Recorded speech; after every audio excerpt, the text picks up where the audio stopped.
It was a crime no one believed. My girlfriend, Denise, got kidnapped last night. And you didn't call last night when this occurred? They were falsely accused of a hoax, Wild goose chase. while their attacker continued to prey on the innocent. CBS News California picks up where the most-watched Netflix docuseries left off, A real-life Gone Girl, like the movie. going beyond the sensational story to examine lessons learned, Started telling me documenting a decade-long mission he's done this before. to bring closure to their kidnappers' other victims. Why does it have to be so hard? Exclusive interrogation footage Yes, there are other things. and new cold case confessions. 2 weeks after our kidnapping, Members of our community are safe. he attacked again. The year these survivors transformed a decade of trauma into statewide reform and justice for long-forgotten victims. I'm sorry,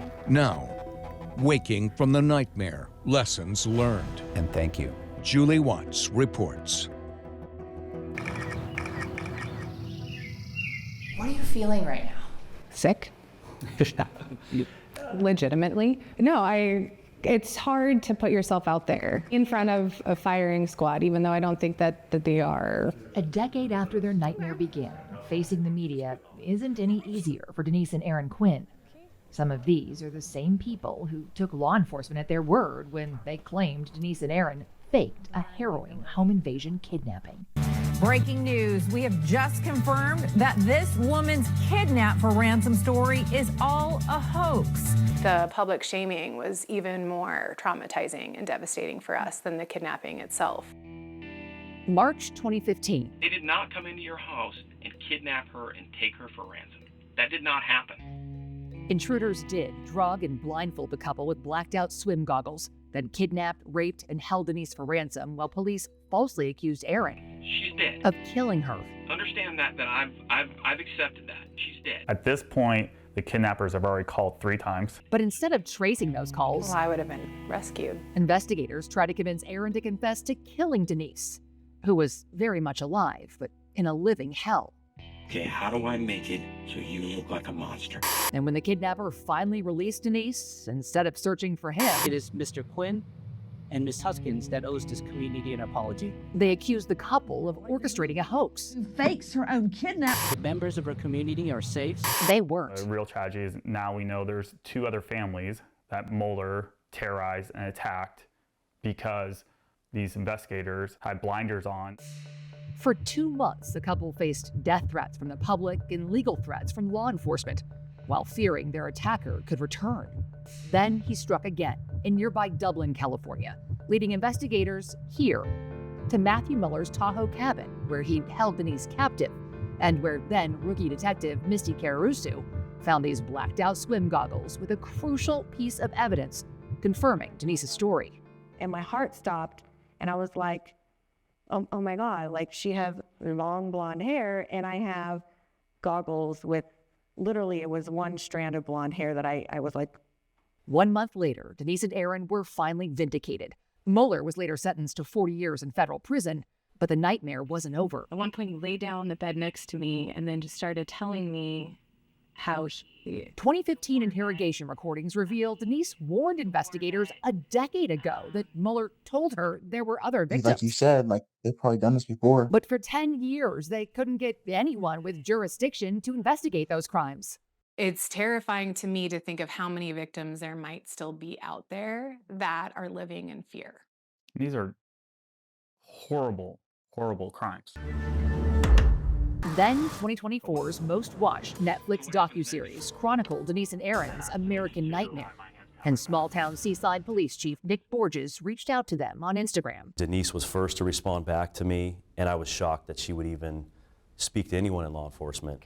What began as a conversation soon became a mission to bring closure to Mueller's other victims. But I remember her saying, "We're not law enforcement, what do we do?" And that's kind of where I said, well, let me try to help. But he didn't have jurisdiction. Wrote a letter to the U.S. Attorney's Office, never heard back. So, working with Denise, Aaron, and Misty, Borges began writing letters directly to Matthew Mueller in an Arizona prison. And Mueller wrote back. When I got these declarations, I just couldn't believe what I was reading. Then Borges introduced the Quinns to Vern Pearson, the district attorney in El Dorado County, where Denise was held captive. What did it feel like for you to have these two law enforcement officials listen and believe you? I mean, it meant the world having a chief of police and then a DA with jurisdiction to actually look into something and say, like, we see you, we hear you, we believe you, and we want to fight for you is like, why does it have to be so hard to get that? After 10 years, their persistence finally paid off. First, Mueller confessed to additional crimes in letters. Then, he revealed key details during in-prison interviews that led investigators to more than a half dozen new victims, some still living in fear. When we return, Yes, there are other things. new cold case confessions, now public for the first time, and how the difference between these two interrogations led to law enforcement changes statewide. Now, cold case confessions, first obtained by CBS News California. I ordered them out of the town. Confessions that brought closure to victims after decades of fear. Went to Sundsville. Closure that could have come sooner if only law enforcement had listened. Why does it have to be so hard? Now, the conclusion of Waking from the Nightmare, Lessons Learned. Julie Watts reports. One of the most striking things is finding out how young he was when he started. So age 16, attacking a couple. November 2024. For the first time, Mueller described in chilling detail ambushing a couple at a campsite when he was still a teen. I ordered them out of the town. I told them I had a gun. I believe I tied them both. At the time, police didn't believe the victims. Like Denise and Aaron, they suspected the boyfriend in that case too. After more than 30 years of justice delayed, that couple is also still together. Through Denise's and Aaron's persistence, we were able to bring justice to other victims. Mueller also confessed to 2 home invasion attempted rapes in Santa Clara County in 2009. The next one was in Palo Alto, where I had actual police contact. Police questioned Mueller at the time, but said they didn't have enough evidence to charge him. Despite similarities to Denise's case 7 years later, they never reopened those cold cases or retested Mueller's DNA. I'm sorry. Which Santa Clara County DA Jeff Rosen acknowledges. And thank you. Was justice delayed. Because you didn't give up, other victims have been saved. When Mueller was finally sentenced to 2 life terms for those cold case crimes, It came the week of the 10-year anniversary of our kidnapping. So it was very wow, just looking back and all that we had gone through and everything that it took to get to this place. But the confessions didn't end there. Next, Mueller confessed to an unreported 2015 home invasion robbery in Contra Costa County just 2 weeks after he released Denise. A real life Gone Girl, like the movie. While the world still believed The members of our community are safe. they weren't. Tied them up, went to Sundsville, woke him up. In recorded confessions, Mueller describes how he convinced the family to stay quiet all these years, threatening his accomplices would find and harm their kids. That's very good reason if I didn't go for it. Contra Costa DA Dinah Becton stresses this one wasn't a cold case. We had no knowledge that they had suffered this horrible crime. They found the victims a decade later, still living in fear from a crime that wouldn't have even been investigated without Denise and Aaron or the rookie detective, the small town chief, and rural county DA who finally believed them. 2 weeks after our kidnapping, he attacked again. Together, this team helped bring closure to more than a half dozen survivors. So, nearly a decade later, Aaron and Denise are back in front of the media. But this time, they have law enforcement on their side. We are so grateful to have found a team in law enforcement who respects us, who values us as victims, and is willing to work with us and collaborate with us. We're hoping that this can be a really positive example of this is how policing can be, this is how investigations can be. And now they're working together, helping to retrain officers using their nightmare as a case study. I'm not going to admit to something I didn't do. Detective Musser thinks he's a human lie detector, and the training that he got makes him believe that's so. Investigators point to Aaron's interrogation as a textbook example of old-school training methods dating back to the 1940s, developed to replace the use of physical torture. His primary goal right now is to get a confession, because he knows confessions get convictions. Interrogators were trained to create a high-pressure environment, often by isolating or lying to the suspect. As for my family, they tell me they don't know where they are. My family was in the police station. FBI polygraph expert Special Agent French lied too. There's no question in my mind that you failed this test. Then interrogators are taught to minimize the seriousness of the crime. And this was an accident. I know it was an accident. I could see that she accidentally died. And ultimately make a confession seem like the best option for the suspect. I promise you, if you're painted that cold, ruthless killer, everything that you're trying to protect is going to be gone. That's a choice you're going through. Am I going to look like a monster? Or if I say, oh, it was an accident, then maybe I'll get some leniency. And I start figuring out, okay, how do I make it so you look like a monster? Nobody who did this to them has been held accountable. Do we discipline him for doing something that he was trained to do? DA Vern Pearson is working to change the way investigators are trained. I know he was trained to do that. I do agree that if somebody continues to train this antiquated, not very effective methodology, they should be held accountable. Nationwide, nearly a third of all wrongful convictions, later exonerated by DNA, are linked to a false confession. There is a problem, but there is also a solution. He points to science-based interviewing techniques, which studies show can be more effective than confession-driven interrogations. I'm going to go tell them that, like Aaron's. I'm not looking for alive Denise.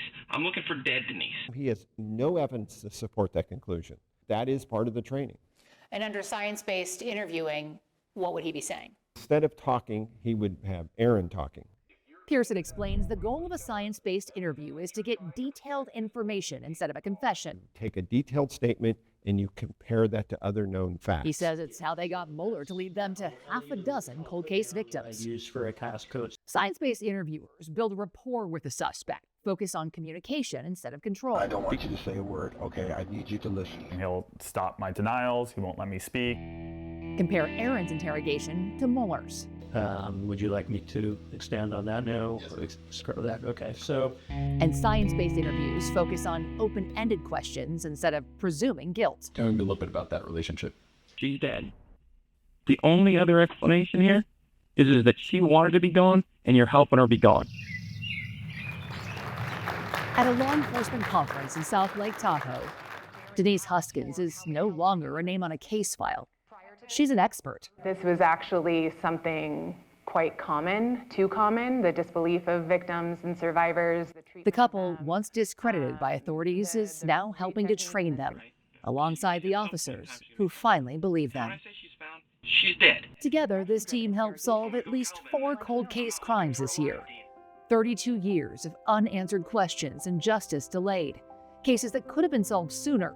Victims who could have been spared. But thanks to Denise and Aaron, they were not forgotten. And so it means the world to be invited to come to these things, to have law enforcement care and work with us. Together, they're writing their next chapter, using trauma to teach, turning pain into purpose, proving that when survivors are believed, cold cases don't have to stay cold. We're back in Tahoe, not far from where this all started. What's it like for you to be in this room this close to where you were held hostage? Yeah.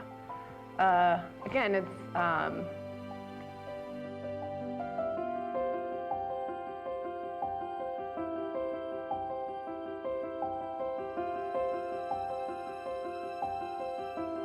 bittersweet to be able to be here and reclaim this as something positive. Denise and Aaron Quinn are the California District Attorney's Witnesses of the Year. Not for what they endured, but for what they made possible. Thank you. I'm sorry. And thank you. Thank you for not giving up. Thank you for giving law enforcement a second chance. Thank you for your persistence. Thank you for your courage. Because without your persistence, without your courage, they would have never obtained justice. Thank you for persevering all these years and ensuring the full accountability of Mr. Mueller. I've always known that these two individuals, because of their perseverance, their heart, their character, their passion, that they would help change law enforcement at a national level. It's beyond words. But what truly sets you apart is the way that you've turned your pain into power. Your perseverance through trauma, through doubt, through every obstacle has inspired people around the world on so many different levels. From the bottom of my heart, and on behalf of every survivor who feels a little less alone, we thank you